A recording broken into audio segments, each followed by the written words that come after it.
कोटी माँ मान को 5,000 देवे जितने लोग आवेदन कहारी फल मकाबी नहीं हुए सब माँ माने सब मौसी माने सब भौणी माने वर्षक 10,000 टंका मोहन चरण माझी सरकार रु पाइबे से लगी महाराज मोहन चरण माझी को लगी चाहूचे महाराज कोई रास्ता रे आसुथिले महाराज आपण कोई दरबार रे जोग देवर लगी महाराज रास्ता रे किसी दुईटा तीनटा गार लोग मते अटकाले और सेवले मते कहले आगे इनो जेते बेले से समरे इनो जे से समरे मुख्यमंत्री थिले आसिकरी कहि करी गले जे गंगाधर बेहेर जलसेचन प्रकल्प हवा एवं से गंगाधर बेहेर जलसेचन प्रकल्प रे विजयपुर ब्लॉक रो सब गांव के पानी आमे सुविधा करबो किंतु दुर्भाग्यर विषय महाराज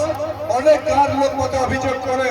जे पाखापाखि 15टा ग्राम पंचायत रो लोक माने गंगाधर बेहेर जलसेचन प्रकल्प रे पानी सुविधा ना पाबा महाराज प्रसन्न मते जेहेतु कहिछन इटा ओडिशा सरकार पाके मुई पहुंचावर दायित्व नउछे महाराज ओडिशा सरकार के मुई फेर फेर अनुरोध करबे जे गंगाधर बेहेर जलसेचन प्रकल्प